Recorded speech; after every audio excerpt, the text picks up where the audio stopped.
you very much for staying on the market, please. Now to our first story. South African Airways and Qatar Airlines are in pole position to clinch the top spot in partnering government to establish a new national carrier for the country. This is what Joy Business has picked up from persons reviewing proposals from interested airlines. Government is expected to announce the strategic partner by next month to help establish the new airline. George Wiafi has more. The race is currently between South African Airways and Qatar Airways as which of the airlines becomes the ultimate winner, according to sources. Initial investigations by Joy Business indicated that Qatar could be government's choice out of the several international airlines that have applied. However, with recent decision to grant South African Airways the right to fly from Accra to Washington DC, and the recent one being the Accra-London route, some industry watchers think that South African Airways could give Qatar a run for their money in terms of the airline that comes up with the best proposal for government. The two airlines see Ghana as crucial as part of their growth plans in the West African region. That is why they are pushing hard to be selected. However, there are some of the view that looking at the current development in the airline industry, it might not be prudent for government to go ahead with its plan to establish a new national carrier. Meanwhile, Deputy Transport Minister Joyce Bawa Mukhtari tells Joy Business government will ensure the country gets the best deal from any of these airlines that gets the nod to operate a new national carrier which could start operations before the end of the year. This is all for Ghana. Remember that even when an aircraft flies your flag, is a huge advertisement for that country. Secondly, we are looking forward to a more sustainable arrangement. It is the reason why this time we've decided to go through the public-private partnership.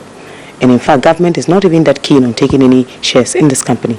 So we look forward to this strategic investor. But of course, above all, what is it government is doing in terms of finding its own equity so that it can continue to participate in this industry?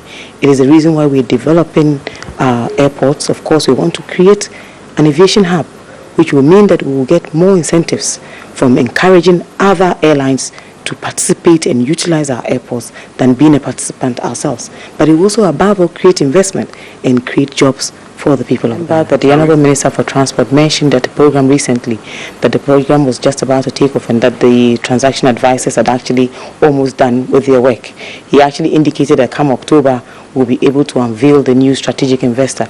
Don't forget that when these proposals are even submitted, there's also a period when they are going to be evaluated because we'll be looking at the most competitive and the most realistic.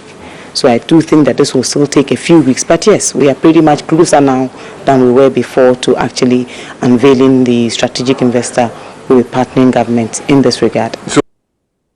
So all things being equal, we should be having our own carrier by the close of this year. Moving on in the aviation industry, the local aviation industry is set to be benefiting from the economic downturn in Nigeria as many foreign airlines are now refueling in Ghana instead of that country. Many of the airlines until now had to refuel in Nigeria because of concerns high aviation fuel taxes, which according to them made Ghana's fuel more expensive. There's, however, a shortage of aviation fuel in Nigeria as a result of that country's financial crisis triggered by a slump in oil revenues amid the falling global oil prices.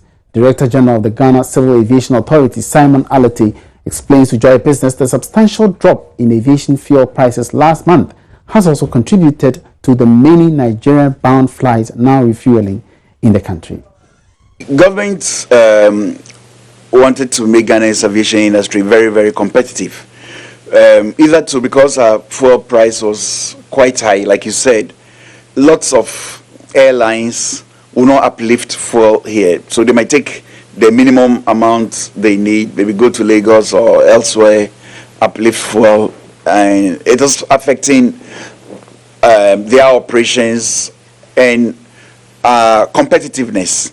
So the idea was to make Ghana a preferred hub, a preferred destination for uplifting fuel. You realize that now that they are uplifting more, overall it becomes even more profitable to the oil marketing company because we have more volumes. So what triggered it was really to make Ghana very competitive and that supports the idea of making Ghana an aviation hub. You need to have a conducive or enabling environment to entice operators to, either uplift fuel or passengers. Recently, during the crisis in Nigeria, we had a reversal. Lots of Nigerian operators were coming to Ghana to uplift fuel. Emirates, their flight from Lagos comes to stop in Ghana just to take fuel. So the impact I've seen is that there is an increase in, the amount of fuel being lifted. It makes the airline operations more efficient. So the marketplace. Now, the Ghana National Gas Company, Ghana Gas, has sacked 4 workers of the company for going on strike illegally. Management of the company, according to sources, have also told 42 other workers that they would forfeit their salaries for between 2 and 6 months for not seeking approval before staging a demonstration. This is said to be in contravention of the dispute resolution mechanisms pertaining to the oil and gas industry, as well as against the laws of the country. In addition to protesting illegally, management say the sacked and suspended personnel took images of decommissioned equipment used by the lead contractor Sinopec and circulated them in the media. Now, joining us online to help explore the fate of the workers and, of course, what solutions could be sought for them is the first Vice National Chairman of the Ghana Transport and Petrochemical Workers Union, GTPCW, Samuel Boateng. Samuel, good afternoon and welcome to the marketplace. Good afternoon, my brother. All right. Now, it's quite unfortunate, but your members say they were only fighting for management to replace expired fire extinguishers and also for their welfare, and they have become unfortunate victims of the situation. What's your take on that? Yes, my brother, once again, thank you for the opportunity given me, and thank you for this afternoon, and I greet your listeners. What it is that, yes, our members had grievances. In the petrochemical industry, just as we have like Ghana Gas, or just like what we have in Tamale Refinery, it's a place whereby safety, we will say, that do not compromise. Safety do not know whether management have money or not. Safety on its end doesn't matter whether, you give an excuse or not. When you fail to comply by safety and the disaster happens, nobody knows what happens. So, in the first place, our people or our personnel there thinks about their life and the livelihood of the various, let's say, villages around. When I say the villages around, when there is an unfortunate, let me come in here. When there is an unfortunate incident, the explosion of Ghana Gas will not be at the detriment of the personnel in Ghana Gas alone. The nearby villages who do not have any idea of the activities going on at Ghana Gas would be victims. So, it is not that our people just went on demonstration. It is something that they have tabled around with members, and they have tabled around with management, and have been talking around with management, and management have been postponing the issue and postponing the issues till the day they said, now, fine. Sammy, this is well said, but is it all the membership of the plant that undertook the strike action on that day?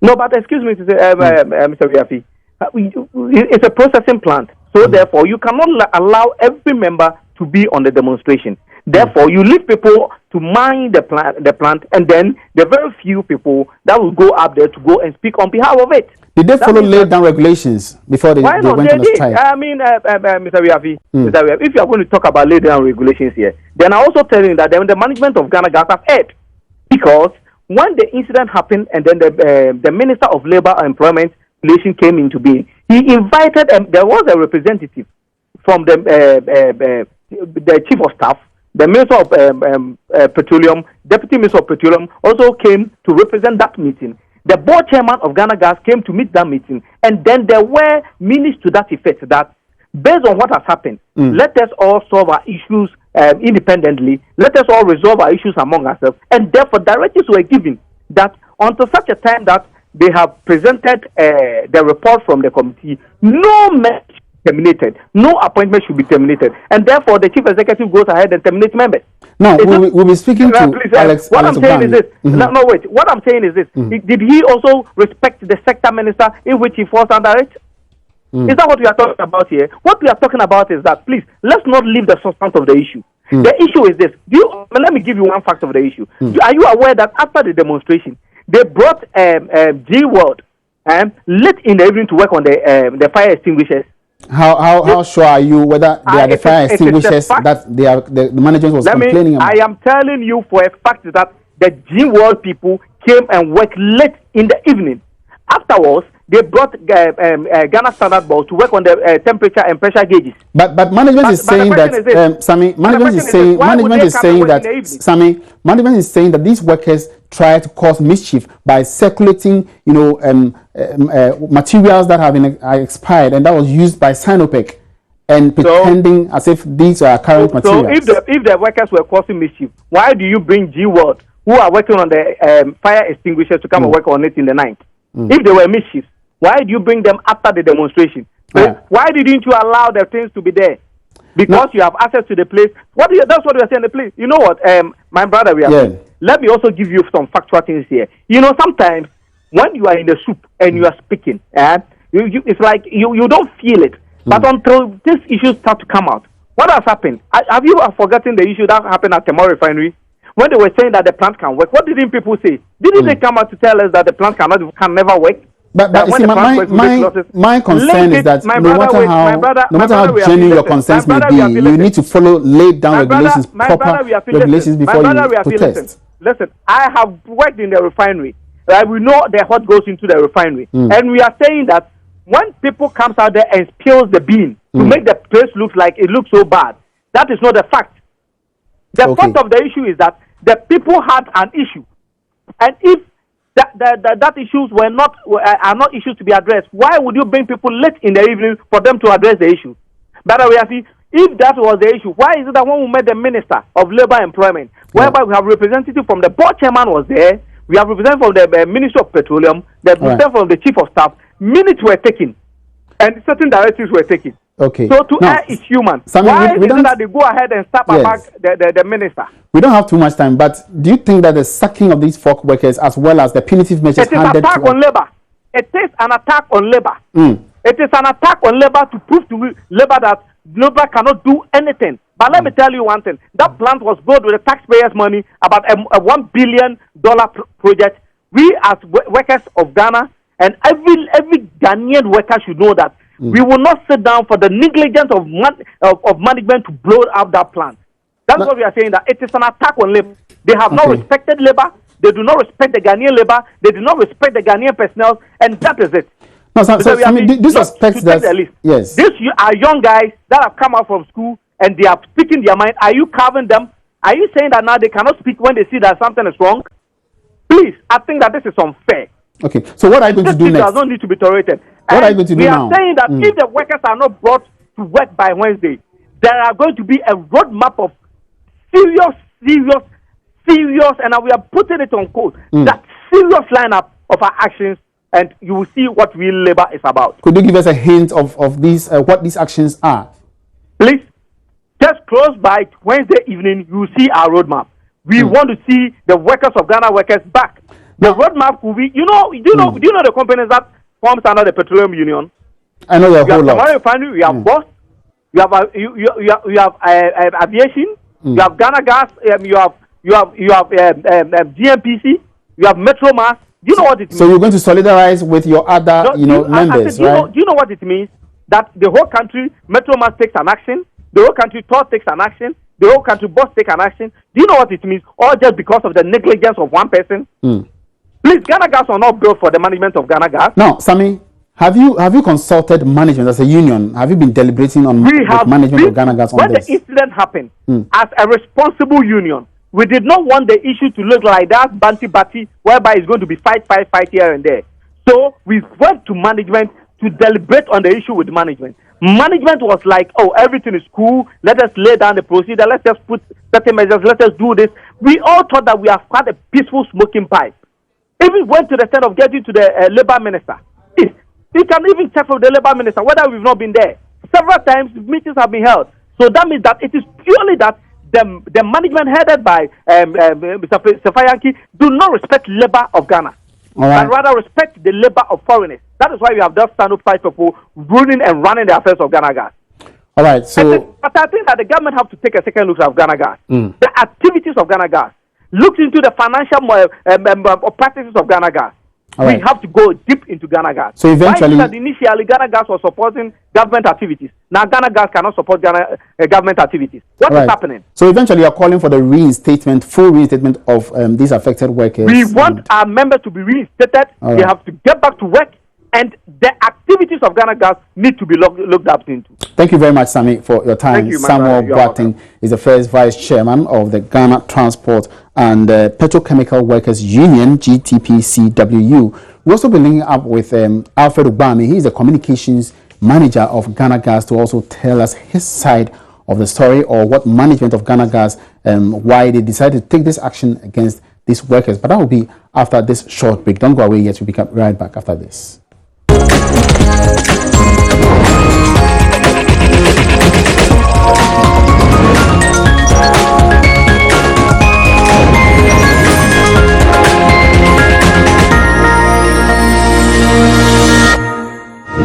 Thank you very much for staying. Welcome back. Still on the controversy between Ghana National Gas Company and the Ghana Transport Petrochemical Workers Union over the sacking of 4 workers. We've just spoken to the first vice chairman of the GTPCWU, and now we have online Alfred Obama. He's the communications manager of Ghana Gas, to also tell us his story. Good afternoon. Welcome to Marketplace, Alfred. All right, so I'm told his line just dropped, and so we move on to so we still have him now, and we're going back to the line. Alfred Obami, communications manager of Ghana Gas Company. You're welcome to the Marketplace. Good afternoon, and thank you. Yes. Now, Alfred, the Ghana Transport Petrochemical Workers Union tells us that now the argument that these workers involved, or these workers who have, unfortunately suffered their fate, brought about expired images of what you describe as a mischief, is baseless, because actually you brought G-Well to come and inspect the fire extinguishers that night of the incident. How true is this? And you said the mother union told you this? The Ghana Transport Petrochemical Workers Union. And who exactly told you that? The first vice chairman. We just spoke to the first vice chairman of the union. First vice chairman. Yes, Samuel Boateng. It is sad, and I'm a little bit constrained, because you see, as we speak, most of the workers currently facing the sanctions have appealed or petitioned management and the board to review downwards their punishment. They've not denied the allegations made against them. Indeed, they've accepted their guilt. You don't think it's because they just want to maintain their jobs, if they try to adopt that antagonistic attitude? Well, I do not think so at all, because whoever told you what was said does not know what he was talking about. And you see, I said I did not want to prejudice their petition, because it's sad that just as they petitioned the board and management to review the sanctions against them, you have the mother union making the kind of statements that you claim has been made on your network, which are worse off than even what the local union did. Let me now explain the facts to you. The mother union is very much aware that the local union violated the Labor Act. They call that illegal strike, and I say it is illegal because as a matter of law it was illegal. It was a strike that they couldn't, as a local union, have called. It was the mother union that could have called it.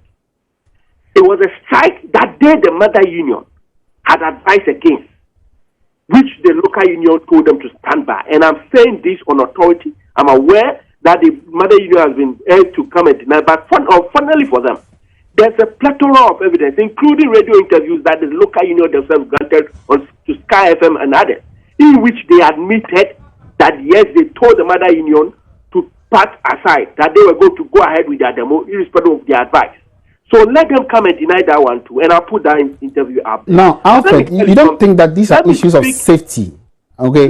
Now, if they didn't have any way to vent out, all right. Can I speak specifically to the allegation? All right. Okay, you go ahead. Now, during the demonstration, and if you check my journal, your own website, and that of many other websites, you realize that fire extinguishers that belong to that are been serviced by a company called Diab and Sons were posted on the website. And indeed, if you realize on that day on your network, Joy FM, the multimedia platform, the workers had alleged that they feared for their safety. Why? Because they claimed the fire extinguishers had expired for over 8 months. Yes. It turned out that the fire extinguishers were valid as of the day they were holding the demonstration. That is what the local union is telling us, that it is not true, because these are safety the evidence issues. is available. I have, if you want, I am going to send to your WhatsApp what they sent, and then what our service provider. You know, our G-World is a company that services our fire extinguishers. Okay. So National Gas Company has never had any contractual relationship whatsoever with Diab and Sons. And as I speak to you, Diab and Sons has acknowledged that in a formal letter to the company. Now, Alfred, did you bring staff of G-World to inspect the fire extinguishers after the situation happened? If you allow me to explain, I'll explain to you. Okay. I'm telling you that as of the 26th, when they made the statement that the fire extinguishers had expired, they were valid and remained valid till the end of that month. Indeed, at the time they were demonstrating, they knew that the fire extinguishers had been scheduled for servicing. They knew that we were scheduled for regular or routine maintenance shutdown from the 31st, as you well know, to the 10th. The workers knew. Now, in order to avoid a situation where, for example, whilst we were doing the maintenance work, the company that services the fire extinguishers would also be around. They were serviced to come and service it much earlier on the 26th, the very day the workers were doing the demonstration. They knew it. And yet they went out there and said they had expired. But you know the worst aspect of it? The fire extinguishers you have on your website, and I'm saying this, go to my Airline, and you check that the company name of that service, the fire extinguisher, which is tagged on it, is Diab and Sons. The Ghana National Gas Company has never had any contractual relationship with Diab and Sons. All right, Alfred, we don't work for Ghana Gas. Indeed, they only work for Sinopec. Alfred, we don't have much time, but don't you think that these punitive measures that you handed over to these workers are too harsh? What's your take on that? That is why I told you that I feel very sad. I've restrained, the company has restrained itself from speaking to these issues because the workers themselves have admitted that they've heard. Indeed, most of them have regretted. They say the leadership misled them, that facts were not made available to them, and it was only during the demonstration when they heard some of their colleagues saying some of the things they said, that it occurred to them that they had been misled. So they petitioned the board and management to review the sanctions downwards.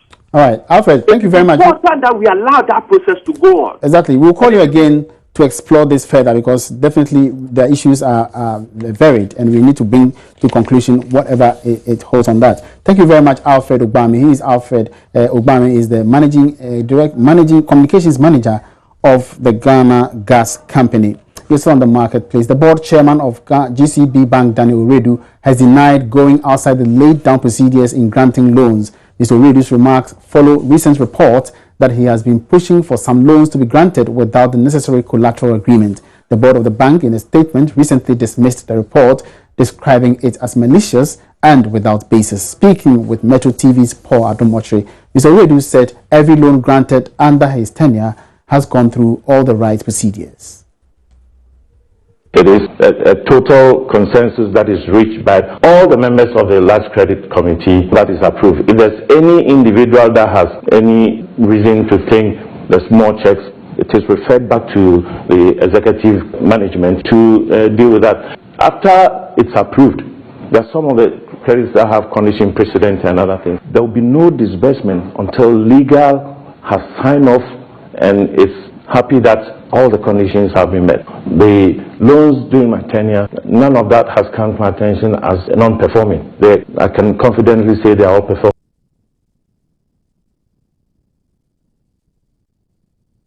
And this is where we draw the curtains down on the marketplace this afternoon. You can stay interactive with us always by tweeting your comments, suggestions, and questions at Joy Business GH is the handle, and on Facebook, Joy Business is our page. For more business news, log on to myjoyonline.com/business. My name is Emmanuel Apuaji Biafi. Let's meet again at 5 p.m. on Business Live. Good afternoon.